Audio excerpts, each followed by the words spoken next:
أعوذ بالله من الشيطان الرجيم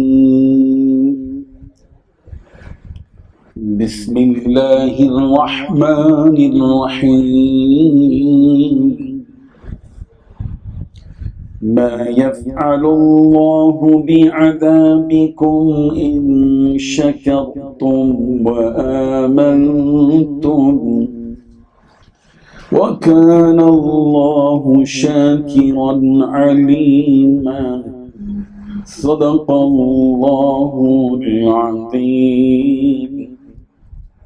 حاضرین و ناظرین، یہ درس نمبر 427 ہیں اور سورہ نساء کی آیت نمبر 147 کی تلاوت کی گئی۔ 147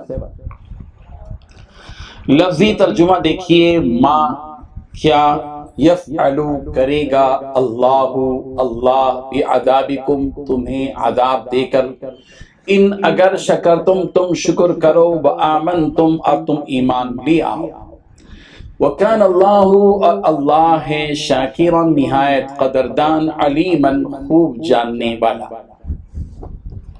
ترجمہ یوں ہے، اگر تم لوگ اللہ کے شکر گزار ہو اور اس پر ایمان لے آؤ تو اللہ تم کو عذاب دے کر کیا کرے گا، اور اللہ تو قدر شناس ہے اور دانا ہے۔ بزرگان محترم، اس آیت میں اللہ تبارک و تعالیٰ نے دو باتیں بتائی ہیں۔ پہلی بات، اگر تم شکر گزار بنو اور صحیح معنی میں ایمان لے آؤ تو اللہ تعالیٰ تمہیں عذاب دے کر آخر کیا کرے گا۔ دوسری بات یہ بتائی، اللہ تعالیٰ بڑا قدردان ہے اور سب کے حالات کا پوری طرح علم رکھتا ہے۔ ان عقل مندوں کے لیے اس آیت میں عذاب سے بچنے کا زبردست فارمولہ دیا گیا ہے۔ ظاہر ہے کہ عذاب کے معنی بہت بڑی تکلیف کے ہیں، اور اللہ کی طرف اس کی نسبت ہو کہ عذاب اللہ کا عذاب، تو ظاہر بات ہے کہ اللہ کی جس قدر طاقت ہے تو عذاب بھی اتنا ہی زبردست ہوگا، اور اللہ کے عذاب سے ہر آدمی گھبراتا ہے، ڈرتا ہے، اور ڈرنا بھی چاہیے، اس لیے کہ وہ اللہ تعالیٰ کی طرف سے اس کی رحمت بھی اتنی ہی وسیع ہے، اس کا عذاب بھی بس سخت ہے۔ ان بطش ربک لشدید، تمہارے پروردگار کی جو پکڑ ہے وہ بڑی سخت ہے۔ اور عذاب کے بارے میں جو الفاظ قرآن مجید میں استعمال ہوئے، عذاب علیم، دردناک عذاب، دردناک عذاب۔ اسی لیے عذاب کا خوف جب آدمی کے دل میں چھا جائے تو ظاہر بات ہے حقیقی معنی میں اس کے دل میں اگر اللہ کے عذاب کا خوف ہو وہ اس سے بچنا چاہے گا۔ ظاہر بات ہے کہ بچنے کا طریقہ کیا ہے، بچنے کا فارمولہ کیا ہے؟ جو عذاب دے رہا ہے وہی عذاب سے بچنے کا فارمولہ بھی دے رہا ہے۔ کتنے بڑے اللہ تبارک و تعالی رحیم ہیں کہ اللہ تبارک و تعالی گناہوں پر، جرائم پر عذاب دیتے ہیں، لیکن بندوں کو باخبر کرتے ہیں کہ تمہیں اس عذاب سے اگر بچنا ہے تو تمہیں اس کے لیے کچھ فارمولے بھی استعمال کرنا ہے۔ اللہ تبارک و تعالیٰ کے بارے میں پہلے ایک حقیقت یہ جان لیں کہ اللہ تبارک و تعالیٰ کے عذاب سے بڑھ کر، اس کے غضب سے بڑھ کر اس کی رحمت ہے۔ وہ رحمتی وسعت کل شیء، اللہ تبارک و تعالیٰ کی رحمت ہر چیز پر وسیع ہے، بھاری ہے۔ وہ یعفو عن، بہت سے چیزوں کو معاف کرتا ہے، وہ بہت کم چیزوں پر پکڑتا ہے۔ اس کی رحمت جوش میں ہوتی ہے، وہ بہت معاف کرتا ہے۔ لیکن بعض جرائم ایسے ہوتے ہیں کہ جن پر اللہ تبارک و تعالیٰ کی گرفت ہوتی ہے، پکڑ ہوتی ہے، پھر اللہ تبارک و تعالیٰ اس پر سزا دیتے ہیں اور عذاب دیتے ہیں۔ اور عذاب سے بچنے کے لیے کیا ہے؟ اور ظاہر ایک حقیقت یہاں ذہن میں رکھیں کہ اللہ تبارک و تعالیٰ ہم کو عذاب دیں گے تو اللہ کا کیا فائدہ ہے؟ اللہ کا کوئی فائدہ نہیں ہے، اللہ کا کوئی نفع اس میں نہیں ہے۔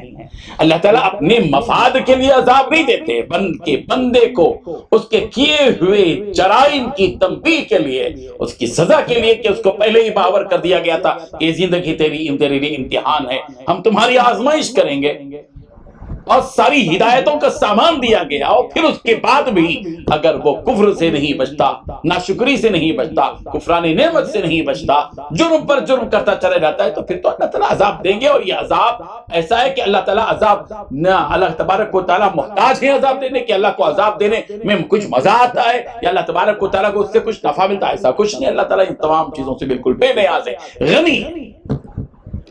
اللہ تبارک و تعالیٰ عذاب نہیں دیں گے جب بندہ دو چیزوں پر کاربند رہے گا. سب سے پہلی چیز یہ کہ آدمی اللہ تبارک و تعالیٰ پر ایمان رکھے، صحیح معنی میں ایمان اللہ تعالیٰ کی ذات پر. اور پھر دوسرا یہ کہ اللہ تبارک و تعالیٰ نے جو نعمتیں عطا کی ہیں ان پر شکر گزاری ہو. ناشکری کرے گا کفر اور کفران نعمت. کفر اللہ تبارک و تعالیٰ کے ایمان کے پر ایمان رکھنے کے برخلاف انکار کرنا، اللہ تبارک و تعالیٰ کا انکار، اس کے فرشتوں کا انکار، اس کی کتابوں کا انکار، اس کے بھیجے ہوئے نبیوں کا انکار، اس کی اتاری ہوئی کتابوں کا انکار، آخرت کا انکار، موت کے بعد کے مناظر کا انکار. جو کوئی انکار کرے گا کفر اور پھر اللہ تعالیٰ کی دیوی نعمتوں پر ناشکری.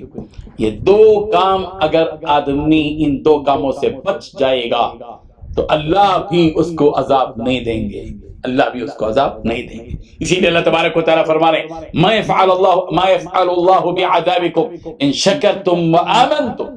اگر تم اللہ پر صحیح معنی میں ایمان لے آؤ، اللہ تبارک و تعالیٰ کا تم شکر بجا لاؤ، تو پھر اللہ کو کیا پڑی ہے کہ اللہ تمہیں عذاب دے؟ اللہ تم کو عذاب دے کر کیا کرے گا؟ نہیں دے گا اللہ تبارک و تعالیٰ کا عذاب جبکہ تم اس بات پر قائم رہو. اسی لیے اللہ تبارک و تعالیٰ کی چھوٹی بڑی نعمتوں کا شکر بجاتے رہنا چاہیے کہ اس نے اپنے فضل سے ہم کو کتنی چیزوں سے محفوظ رکھا، کتنی بلاؤں سے محفوظ رکھا، کتنی بیماریوں سے محفوظ رکھا، کتنے مسائل سے محفوظ رکھا، کتنے حادثات سے محفوظ رکھا، کتنی معذوریوں سے محفوظ رکھا، صحت دی، عافیت دی، ہماری تمناؤں کو پورا کیا، ہماری خواہشوں کی تکمیل فرمائی، ہم سب کو قوت اور طاقت عطا فرمائی. اللہ نے ہم کو عزت دی، سربلندی دی، کامیابی دی. اللہ نے آنکھ دی، کان دیے، زبان دی، ناک دی، ہاتھ دی، اعضاء و جوارح دے، ساری چیزیں اللہ تبارک و تعالیٰ نے. ان تمام نعمتوں کا شکر ادا کرتے رہنا چاہیے. اللہ تبارک و تعالیٰ کو وہ بندے بڑے محبوب اور پسندیدہ ہیں جو اس کی نعمتوں پر شکر ادا کرتے ہیں. اور شکر کرنے سے اللہ کا فائدہ نہیں ہے، شکر کرنے سے بندے کا خود اپنا فائدہ یہ ہے کہ اللہ تبارک و تعالیٰ اس شکر کے بدلے میں اس کی نعمتوں میں اضافہ کرتے چلے جاتے ہیں. لئن شکرتم لأزیدنکم، اگر تم شکر ادا کرو تو ہم ان نعمتوں میں مزید اضافے کرتے چلے جائیں گے. آج جو چیز کھائی ہے اس پر شکر ادا کرو، اللہ اس سے بڑھ کر چیز ادا کرے گا. آج جو سواری ملی ہے اس پر شکر ادا کرو، اللہ اس سے اچھی سواری عطا کرے گا. آج جو لباس اللہ نے دیا پہننے کو اس پر شکر ادا کرو، اللہ اس سے بہتر لباس عطا کرے گا. آج جس گھر میں تم موجود ہو اس گھر پر رہائش پر شکر ادا کرو، اللہ اس سے بہتر روزی عطا، اس سے بہتر گھر عطا فرمائے گا. آج جو ملازمت ہے اس پر شکر ادا کرو، اللہ اس سے بہتر ملازمت عطا کرے گا. آج جو اللہ تبارک و تعالیٰ نے فراوانی عطا کی ہے اسباب کی، ان پر شکر ادا کرو، اللہ اس سے زیادہ بڑھ کر اسباب عطا کرے گا. جب تک بندہ اللہ کی نعمتوں پر شکر ادا کرتے رہے گا اور اللہ تبارک و تعالیٰ کی ذات پر صحیح معنی میں ایمان رکھے گا تو پھر تو اللہ کا وعدہ ہے کہ اللہ تبارک و تعالیٰ ایسے بندے پر عذاب نہیں دے گا، اس کو عذاب نہیں دے گا. اس لیے اس آیت سے سبق حاصل کرنا چاہیے. اور دوسری حقیقت اللہ نے فرمایا وَكَانَ اللَّهُ شَاكِرًا عَلِيمًا، اللہ تبارک و تعالیٰ شاکر ہیں. شاکر کے معنی، شاکر کا جو لفظ ہے اگر اس کی نسبت بندے کی طرف ہو تو اس کے معنی آتے ہیں شکر کرنے والا، نعمتوں پر شکر ادا کرنے والا. لیکن اگر اسی لفظ کو شاکرن کے اس لفظ کو اللہ تبارک و تعالیٰ کی طرف منسوب کرتے ہیں تو اس کے معنی ہیں قدردانی کرنے والا. اللہ تعالیٰ ہمارے اعمال کی قدردانی کرتے ہیں. بندہ نماز پڑھتا ہے، ایسا نہیں ہوگا کہ اللہ تبارک و تعالیٰ اس کو جو ہے ریجیکٹ کر دیں، بلکہ اللہ ہماری نماز کو کی بھی قدر کرتے ہیں، اس کی قدردانی کرتے ہیں، اس کا اجر عطا کرتے ہیں. روزے کی بھی قدردانی کرتے ہیں، اس کا اجر عطا کرتے ہیں. صدقہ اور خیرات کی بھی قدردانی کرتے ہیں، اس پر اجر و ثواب عطا کرتے ہیں. اور اور زکات کو بھی قبول کرتے ہیں اور اس کی بھی قدردانی کرتے ہیں، اس پر بھی اجر و ثواب عطا کرتے ہیں، جہاد کو بھی قبول کرتے ہیں، اس کی قدردانی کرتے ہیں، اس پر اجر و ثواب عطا کرتے ہیں۔ اسی طرح باقی وہ سارے اعمال جو بندہ اپنی زندگی میں انجام دیتا ہے، اللہ تبارک و تعالیٰ اس کی اعمال کی، اچھے اعمال کی قدردانی کرتے ہیں، اور علیم اللہ تبارک و تعالیٰ ان کے تمام اعمال سے، اقوال سے پوری طرح باخبر ہیں۔ اللہ تعالیٰ ہم سب کو اس حقیقت کو سمجھنے کی توفیق عطا فرمائے، اس پر ایمان رکھنے کی صحیح معنی میں، اور اس کے نعمتوں پر شکر ادا کرنے کی ہم سب کو توفیق عطا فرمائے۔ وآخر دعوانا ان الحمد للہ رب العالمین۔ لا الہ الا اللہ، لا الہ